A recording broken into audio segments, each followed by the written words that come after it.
Landscape architect educates me on the next steps of the landscape process. Bruce takes a field trip to learn more about the plants we'll be using for our rain garden and around the home.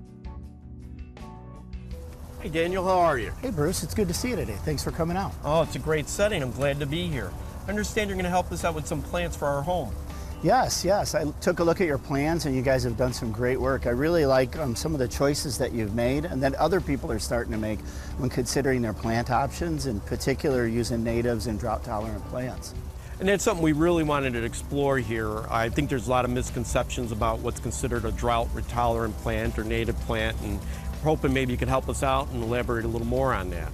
Yeah, one of the nice things about natives is they occurred in this region originally. So the plants and animals and the insects and all that are used to interacting with them. And it's nice to have your landscape have some of that be a part of it. I mean, for example, here's some native plants here that are on your plan that I've brought out.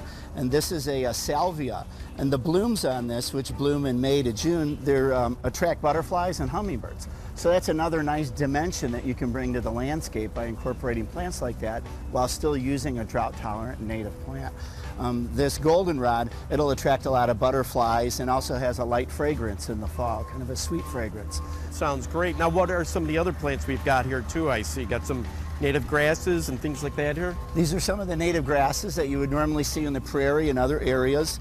And one thing that people don't realize about perennials is many of them really like pretty cruddy soils. You're really not going to have to do very much. You can plant them in pretty marginal areas, and once they're established, you really don't have to maintain them or fertilize them or do that much to them.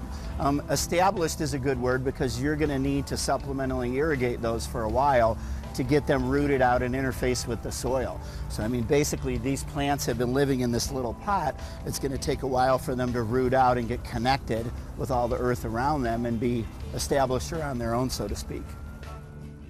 One of the things we have is we have the raised planter beds and boxes. Is there something in particular we should take in consideration when we're doing this?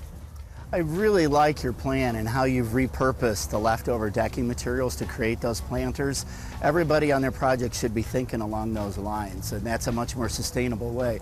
One thing you need to consider with planters is that they're perched high. So just like when you water a pot and the water comes out the bottom, they're probably going to have a little bit more requirement for water.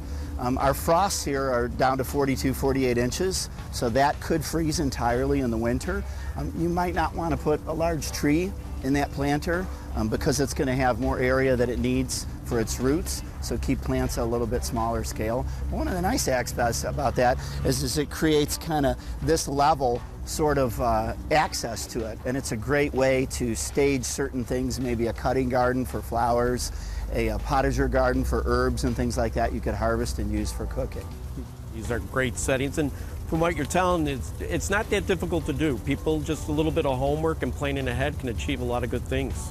Yeah, anybody at any level, no matter high or low, can do all the things that you've incorporated into your project. So we don't need to be the richest people in the world to do a lot of these things and incorporate them. And they don't need to all be done at once. You can do them little by little and phase them in, and eventually you'll have a great end result. No, it's great. I appreciate your time today, and I'm going to spend a little time and take a look around and see what you have here. I appreciate it. Thank you. Thank you so much. Visit the Built to Last website to learn about these topics and more.